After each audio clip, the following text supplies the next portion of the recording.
need to know about your connection with them?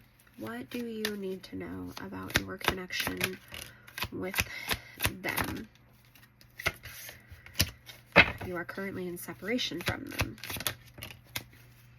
Either actually, physically, or just emotionally. So you can actually be in a separation with someone and not in an established connection with exclusivity, or you can be with your partner and you can just be emotionally detached and separated at this time. Take that separation energy, how it speaks to your intuition. The Fool is coming out with the Justice card and the Ace of Swords. So what you need to know about your connection with them is that it's starting over. It's starting over, and this time for the better. The scales are finally balancing. I see where you and the feminine dominant energy have really put in a lot of effort, especially for your own growth, knowing how that's going to be, applied and coming together with this connection. When you and this person finally have this deeper communication that offers you the clarity that you have both been hoping for. I see where both you and this person have been really nervous to approach a lot of topics around things about your connection, but also things about just your own life and things that you've experienced. There is some lingering fear there of, what if you don't accept me? What if, you will not forgive me for the things that I've done or the things that I've said, etc. And so I'm seeing where this communication, bringing this clarity, is what is absolutely non-negotiable in order for you to feel peace with this energy finally feeling balanced.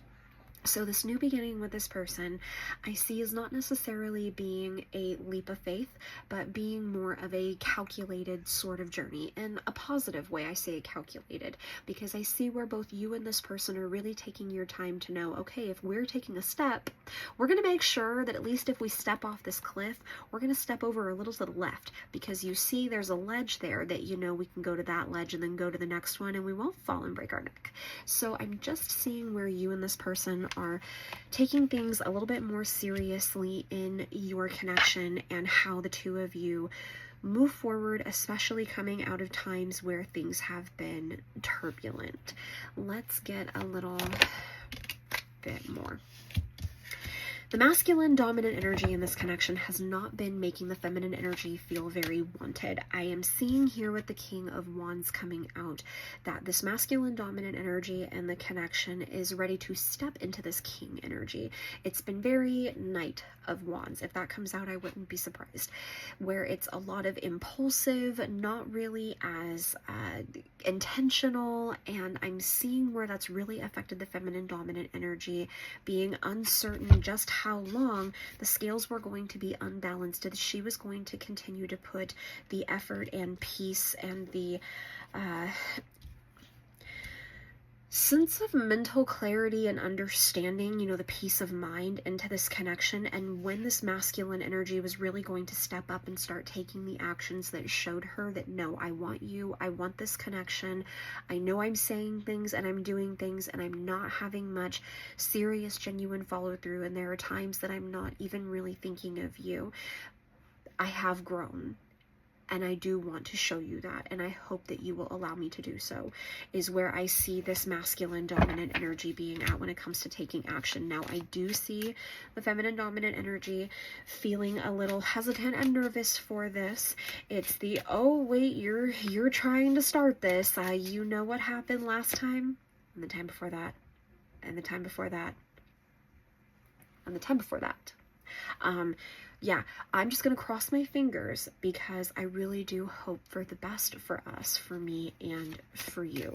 So I see where you're going into this with an open mind and choosing to learn from your past rather than allowing yourself to try to change it, and knowing that moving forward, every time this person communicates with you, you are feeling a lot better about how you try to move forward with love, with intention that says, I want this with you, and I want to continue to show that to you. And if this is something that you are struggling with, this continuing to receive my love from me while you try to figure out how to show me the love from you, then I will continue to remain at peace with this, knowing that this is what I want to give you, and that's not changing until that's a feeling that I have for me, but that's not going to change just because of a feeling that you have for you. And I see where this feminine dominant energy needs to have a little bit of reflection on that there is something about this person that regardless of what happens in the connection between the two of you, you love them. You would love them if you never seen them again, and if you seen them every Tuesday.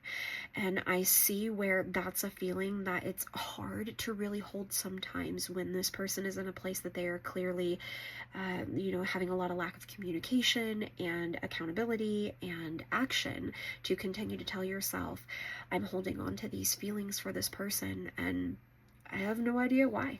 So let me tell you why. Why are you holding on to these feelings for this person? If this has gotten to this point with this person where you are just feeling so numb and what do I do? How do I talk to you? How do I love you? Why are you continuing on this journey of holding this space in your heart?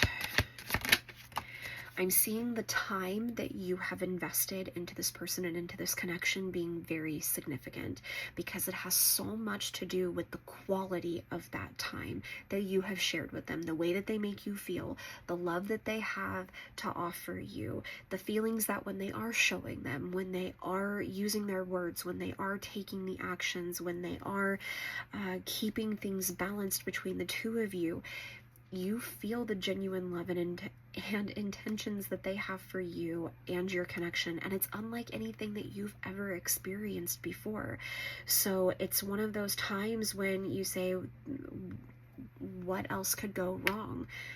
But you cannot help but have these feelings that also tell you, you know that things could go right. So I'm just seeing where you're keeping an optimistic sort of mindset around things while also, not letting your hopes get too crazy, but you're not letting your doubts do it either.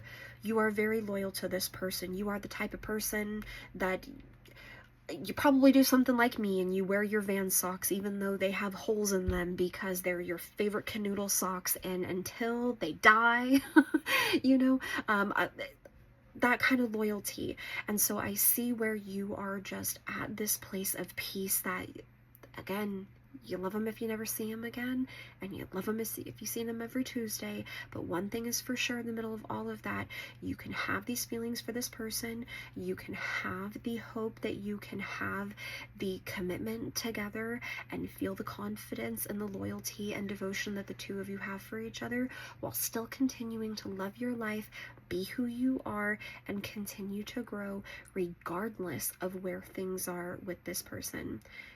Sure would just be a whole lot more wonderful if things would finally come to a place of peace between the two of you, that you could finally let your guard down with wondering whether or not things will not only shift into favor for the both of you, but if they will stay